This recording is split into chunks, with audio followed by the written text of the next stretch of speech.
What's up, fellow movie buffs and film connoisseurs? It's your self-proclaimed cinema shogun here. And yesterday, in the midst of all the madness that was taking place after Gabby's cause of death was announced, the magical, invisible, texting attorney Stevie Two Text Bertolino decided that it was a good time to release one of his idiotic statements. And ladies and gentlemen, this might just be the most insensitive, stupidest one yet.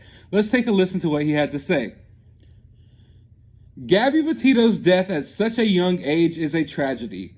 While Brian Laundrie is currently charged with the unauthorized use of a debit card belonging to Gabby, Brian is only considered a person of interest in relation to Gabby Petito's demise. At this time, Brian is still missing, and when he is located, we will address the pending fraud charge against him. And oh my God, I try to be lenient on everyone. But not only is this guy insensitive and a complete asshole, he's also stupid. We've been wondering, is this guy smart? Is this guy stupid? What's wrong with this guy? I know he's got a lot on his plate. He's not really cut out for this type of case. But come on, common sense. That's all it takes here is common sense. Read the fucking room, please. You thought now was a good time to make a statement? Right after Gabby Petito's cause of death was announced?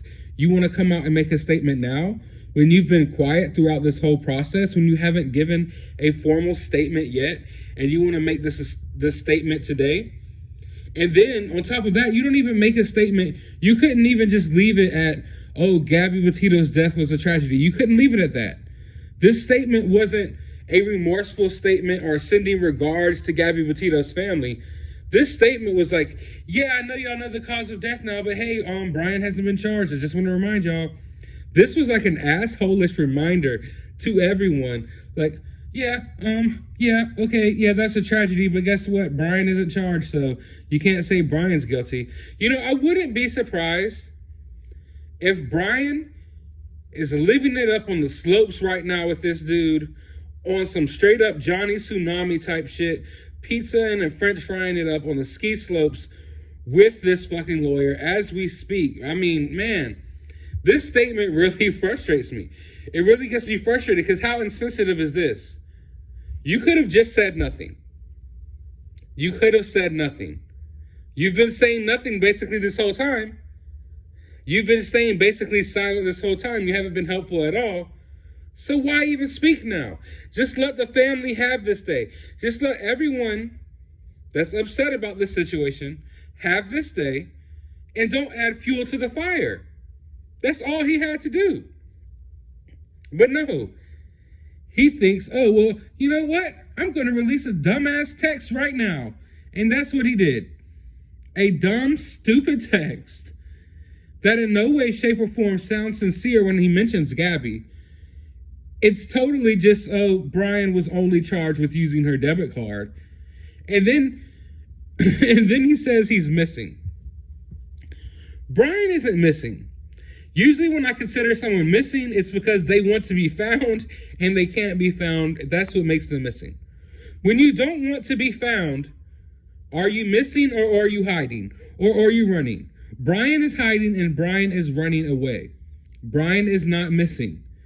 And then he says when Brian is located, which that right there, he doesn't say if, which is interesting. You got to pay attention to the wording here because everyone wants to assume, oh, Brian might be dead.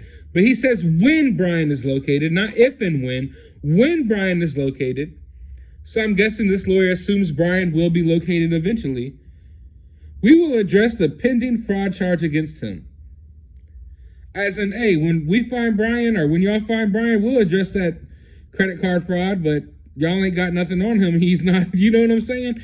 That's basically what he's saying here. No, when they find Brian, you're going to have to address a lot more than some fraud charge.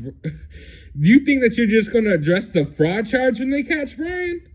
Oh, no. Oh, no. I highly doubt that this much resources are being spent on finding Brian over a credit card fraud charge. No, they got Brian. I believe that they have everything they need on Brian, and that's why this coroner's press conference happened today. They are being aggressive. They are trying to smoke people out like, hey, if Brian lied to y'all about whatever he did and tried to make it seem like an accident or this, that, and the third, guess what? He actually strangled her. Strangled her to death. Brian lied to y'all. Y'all need to give up Brian. That's basically what this whole press conference happened today for. To smoke some people out if they're harboring Brian, and also because they're confident that they got Brian. They have enough evidence built up in this case that Brian's going to go away for the rest of his life, period. And they know that. And here Brian's lawyer is being cocky like, oh, we'll address the fraud charge when they find Brian. Like, no, you're going to address a murder charge. And oh, man, I could get frustrated talking about this all day, but I want to know your thoughts and your opinions about all of this down in the comments below. While you're down there, hit that subscribe button. Go to the description of this video. Follow me on Twitter. Go subscribe to my other YouTube channel. And if you would like to support my channel, I do have a link to my CashApp in the description as well. But as always, find some time out of your day to go watch a movie.